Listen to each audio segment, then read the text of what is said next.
Hi, I'm Andy from Orange Glow Energy.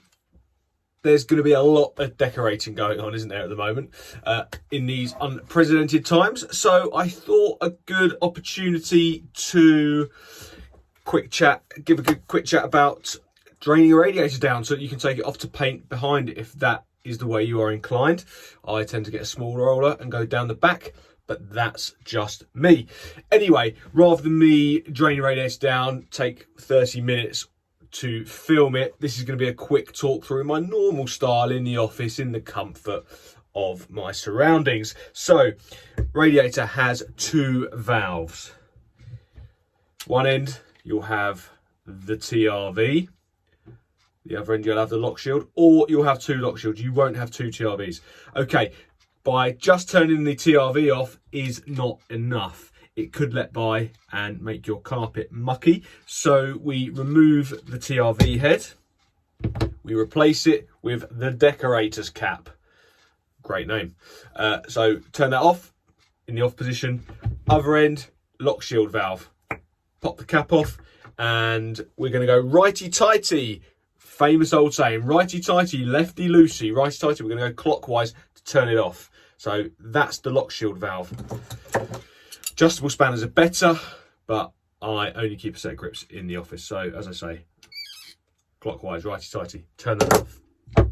If, of course, you know, your radiator valve is 10 years old, you're not going to have the decorator's cap. So turn the TRV off and you'll need to get a 1/2 inch cap to screw on the end of this valve once the radiator is off the wall. Okay, so we've now turned both valves off on either end of the radiator. We've prepped ourselves already with some small tubs and a bucket and a handful of towels.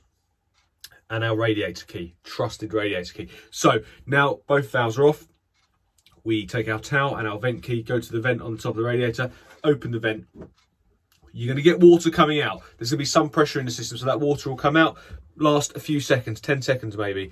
If it goes on for a minute, it means one of the radiator valves isn't turned off correctly. So that's important to keep our eye on that. But what that does, it lets the pressure out of the radiator, so when you undo the nut at the bottom, you don't get the initial blast. We're going to get rid of that via the vent.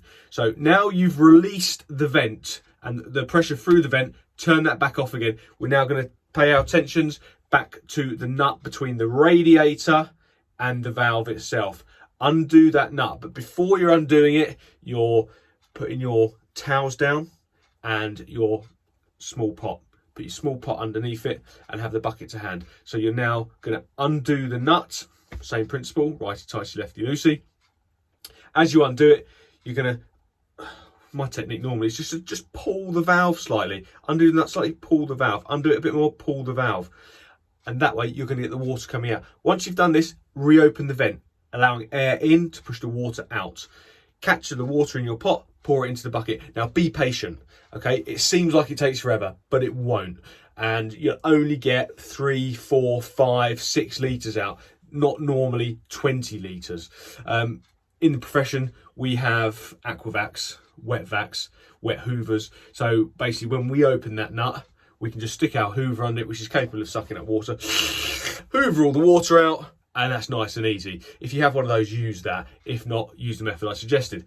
Okay, so we've now got an empty radiator. We've done both the nuts on both ends of the radiator. In an ideal world, we're just going to lift it up, turn it over, job done. Never quite like that. And the reason being because there's pretty high percentage chance there's going to be some form of sludge or muck in the bottom. Residual water will be in there and that will make a mess of your carpet. So what you want to do, good job to do this in twos, and lift the radiator off, and you need to use your hand to put pressure against the open end of the radiator. Put your thumb over it. Alternatively, get some paper towels, some blue roll, some tissue, some kitchen roll, and stuff it in the ends. And then what you're going to do with the vent now closed, so go back to the top of the radiator, shut the vent again, lift the rad off, turn it upside down, and then you can stand that down whilst you decorate. So that in essence is how we do it. That's taken sort of 4.5 minutes to explain. But the key points are: be prepared with your towels, your tubs, and your bucket. Have your radiator key. Turn both valves off at the end. Let the pressure out from the vent at the top. Close it. Open the nut on the bottom. Catch the water or use your hoover. When it gets too full, put it into the bucket, do the vent back up on the top, and then in pairs, plug both ends of the radiator with your fingers or with some towel, lift it off, turn it over, and then you're good to go. Well, that's draining it and taking it off, covered. When it comes to putting it back on again, then you do the sequence in reverse. Obviously, you hang the radiator back on the brackets, do the nuts up on the side, but don't open the vent yet. Don't open the vent. What we're going to do is open both valves, one on each end, and we're going to allow the pressure to build up inside the radiator. When you know there's no leaks, then open the vent with your towel, let the radiator fill up with water, you'll get water coming out, turn the vent back off again, and you're done. If you have a pressurised heating system, you will need to go and top the pressure up on your heating system via the filling loop. I do have a filling loop video and a pressure video on this page, so do have a look for more information. Okay, many thanks, it's been a pleasure. I'm Andy from Orange Glow Energy.